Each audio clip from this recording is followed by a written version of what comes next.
Okey. Sekarang kita nak test Z 1100. Tengah tunggu turn, nak test ride Z 1100. Okey, tadi saya test Z 900. Sekarang tunggu turn nak test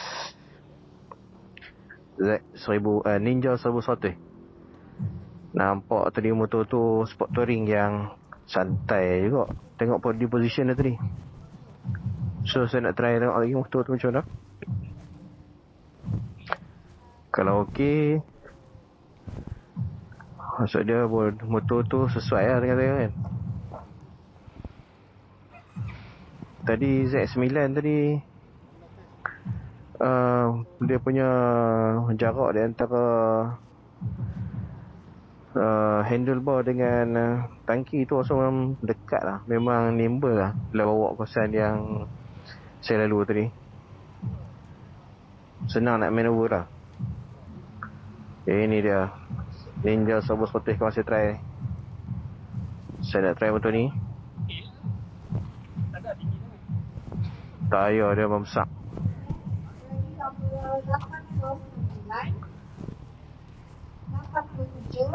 Okay. So saya nak try motor ni. Macam okey? Sedap? Body position okey? Body position okey? Ya. Ya. Jom kita try. Duduk. Oh.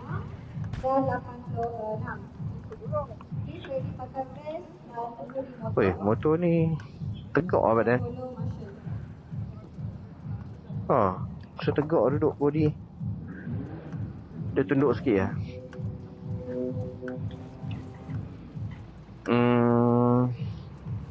Dah macam motor CB 950R saya bawa dulu lah.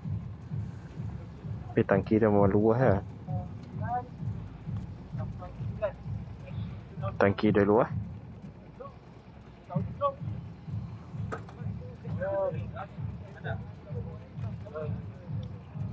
Dia punya elektronik motor ni memang penuh lah. So saya nak bincang about elektronik ni.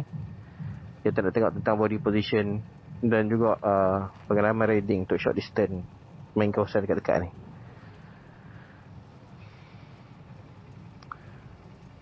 Tapi kalau dia tegak lagi shock kot.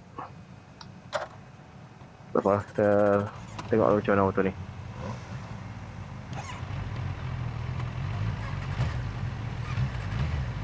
Lembut lah dia macam ni. Throttle. Okey.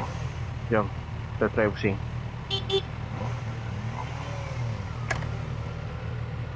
Apa kilo? Alright, jom.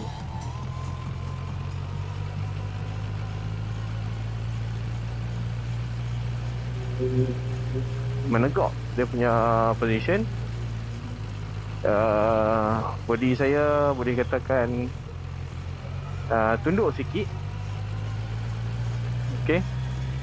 Seat motor ni dia agak flat rata sikit. Tidaklah terlalu orang panggil apa membongkok ke depan macam motor yang sebelum ni.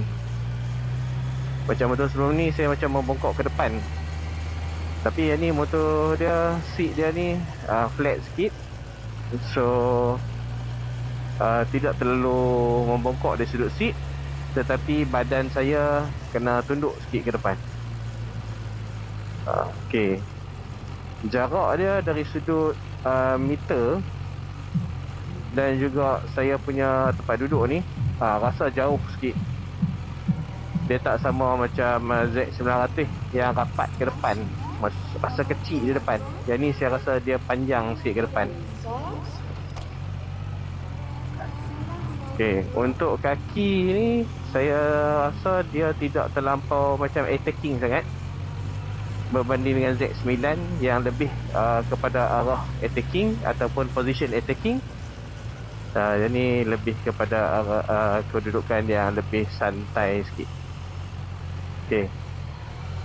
So untuk kelajuan yang tinggi saya tak pasti ada sama dia boleh potong angin elok ataupun tidak. Sebab test pun dalam keadaan yang pendek macam ni, just main untuk jalan-jalan yang singkat macam ni je.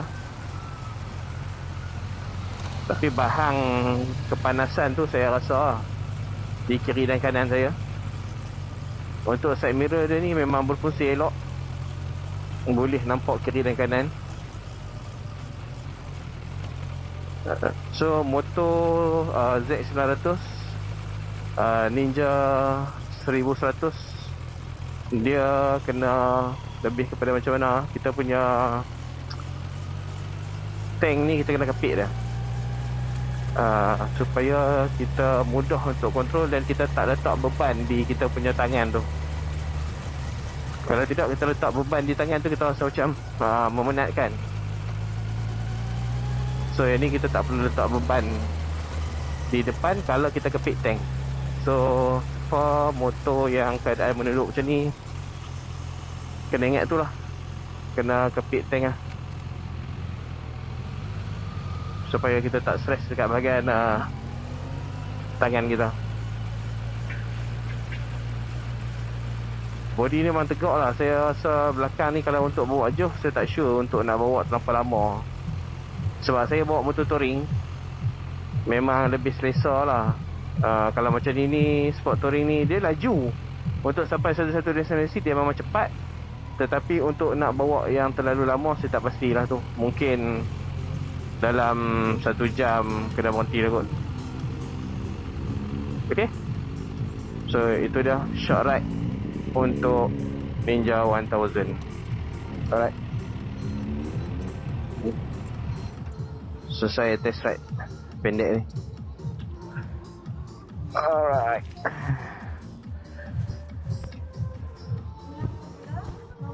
alright, sedap. Reservoir Olin. Tapi yalah, kita bukannya buat jauh pun kan, dekat je. So itulah dia 2 motor yang saya dah test. Kita jumpa lagi pada video akan datang. So ini test ride event di Kawasaki Juru. Alright.